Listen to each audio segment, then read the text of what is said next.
Hey, so I'm going to talk to you a little bit about environmental education, give you a little background on what it is, what it isn't, and how you can use it in your teaching.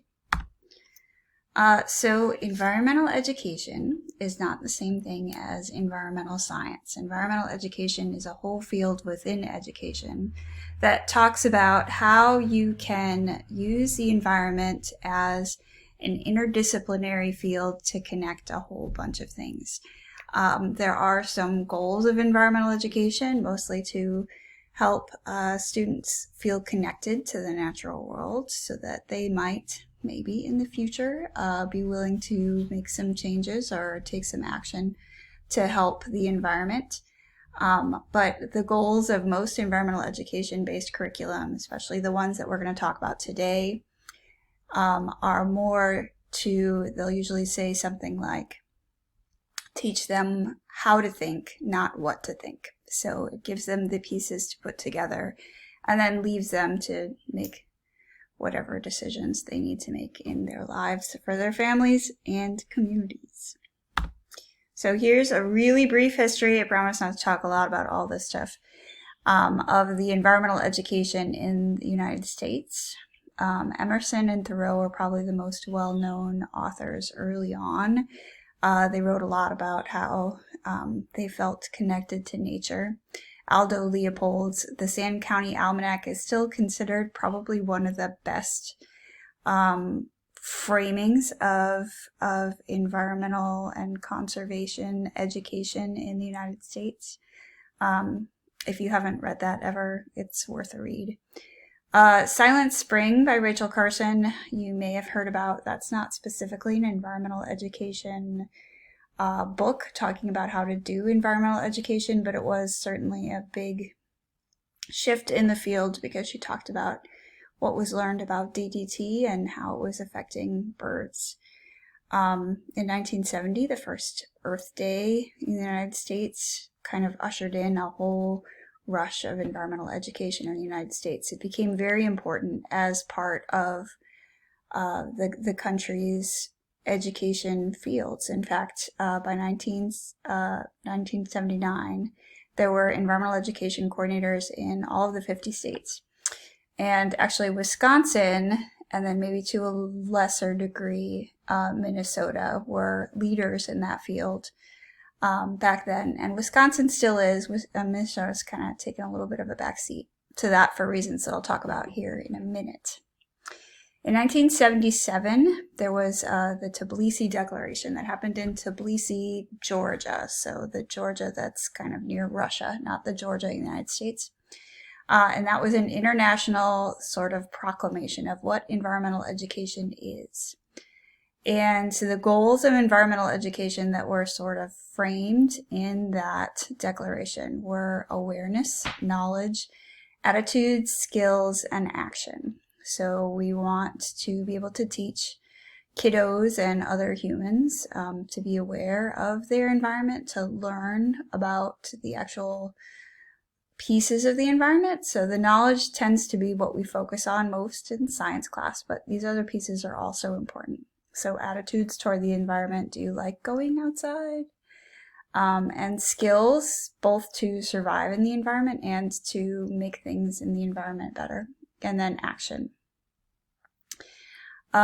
So in the 1980s in the United States, the environmental education got very defunded, along with a lot of other things that got defunded in the 80s. It was considered to be a field that was biased, and the government felt that children were being brainwashed, and also the emphasis started to really come in the 1980s of testing.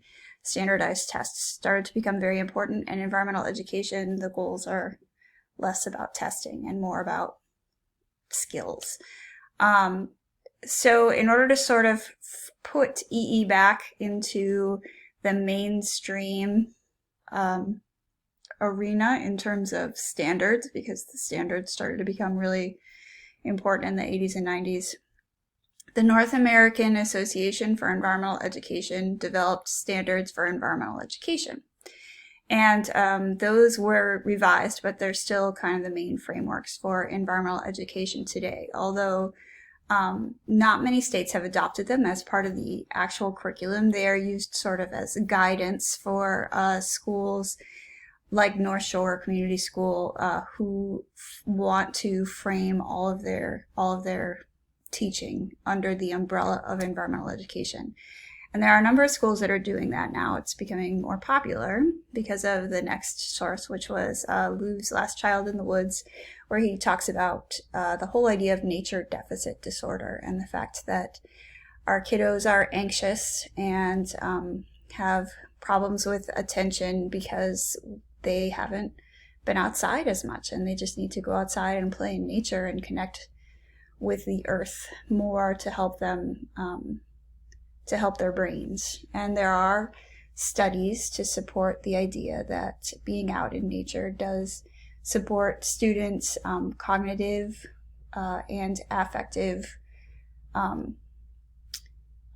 gains. So students who are in schools that are sort of framed in the whole idea of environmental education, and they do units that are environmental based, they do have higher test scores, and they do show more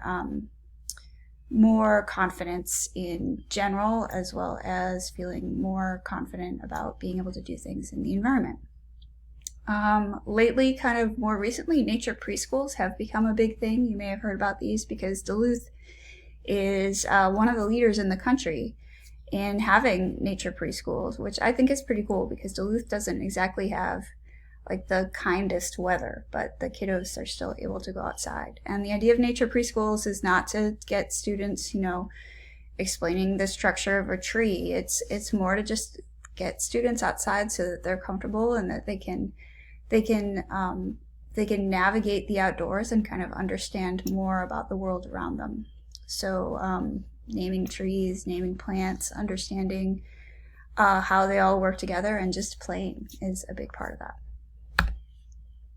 So the focus of environmental education is on environmental literacy. So giving students and other humans the ability to feel like they have the skills to learn more about the environment and to take action to make it better. It's not the same as environmental science, because environmental science is like science. You collect a whole bunch of data. It's similar to the difference between just general science and general education. It's not about environmental education is not about teaching the science specifically, although it's sort of interwoven within it. Environmental education is interdisciplinary. You can do lessons in environmental education with any subject area, especially literacy, especially social studies, and especially science. But all those other areas, art, math, music, can be woven in, and they are in some of the major curriculum guides that we'll talk about. The field combines nature study, which is something like what we do with our nature notebooks, conservation education, which is teaching kiddos about the wildlife population dynamics, for example, and how to take action to make problems like global climate change better, and outdoor education, which once again is just getting kiddos outside to play. But environmental education, just to call something environmental education, it doesn't have to be like a strong content focus, especially for elementary. You don't have to feel like you're always teaching these big, important vocabulary words or whatever. It's part of environmental education is just to get kids outside, and I said that a bunch of times. And that's my Bitmoji on a velociraptor, because that's basically the funnest thing I can think of right now. So there are 3 main environmental education curriculum guides that have been well established. So these are used in all 50 states. And when you go into different states, they're run by different organizations. But in Minnesota, they are all run by the Department of Natural Resources, or the DNR. There's Project WET, which is water education for teachers. And I'll show you that. Let's see if I can. Here's my little screen. There I am. Okay, so this is what the Project WET looks like. It's got all these are all activities. Okay, so this is K through 12 activities, and they're sorted by themes And you can also, it's also got indexes, so you can sort it by general grade levels. So they'll have early elementary, later elementary, middle school, and high school.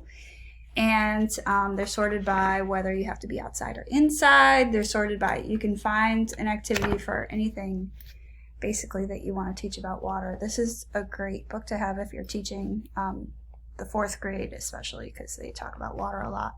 But really, I think any grade, Project Wet is super great. And I'll talk more about how you can get one of these of your own, and you can come and check mine out too. Okay, so another one is Project Wild. And the frame of all of the lessons and activities in Project Wet is water, maybe obviously. Project Wild, they're all framed by wildlife. If you've ever played the game, done the activity Oh Dear, that's a Project Wild activity that's been around forever. But it comes from this. And there's a bunch of other ones that you've probably done, like there's a game that Jack calls Camouflage that he does, and that's from here. It's called the Thicket Game. So there's a bunch of different activities that you probably have called something else or learned that you got from Project Wild. And this, again, this is not like a whole bunch of boring reading stuff. Every single, well, almost, most of the pages here are activities that you can do, and there's indexes, so you can sort it by grade level. This one is also K through 12.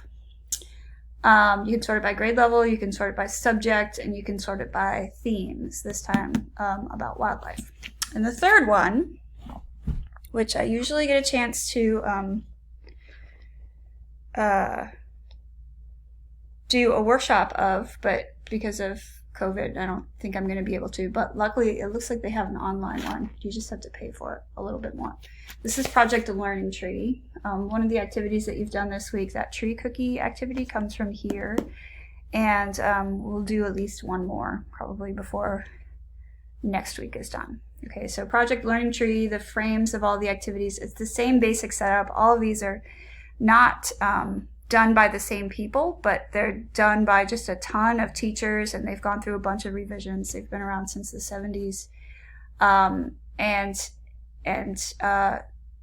but they're framed the same way. They're framed in a way that it's useful for teachers, that you can keep it on your shelf, and you're like, you know, I need like a 20-minute activity, something I can do with kids that can teach them about leaves. And then bam, you can find one. And not that I encourage you to do that like the day of, but it's certainly the kind of book that you could do that with if you become familiar with it. Okay, so this next slide, and I will add these slides. These have links here. So what I have learned is during our times of COVID, both Project Wet and Project Learning Tree have developed online training modules because teachers can't come to the in-person workshops, which is usually the way that you are able to get these books. So the online training modules are a little bit more expensive and probably a little more intense, frankly, than the teacher workshops. But they might be worth looking into if you happen to have a little bit of extra cash. But if you just go to the websites here, there's also free resources, so it'll give you a taste of some of the activities, and those are some of the activities that I'll share with you next week as well. So take a look at those. I will post the links in several places as well in Canvas, and I hope this has been a helpful introduction, along with the Jeffress Foundation website, which I will direct you to environmental education. Please let me know what questions you have. See you later.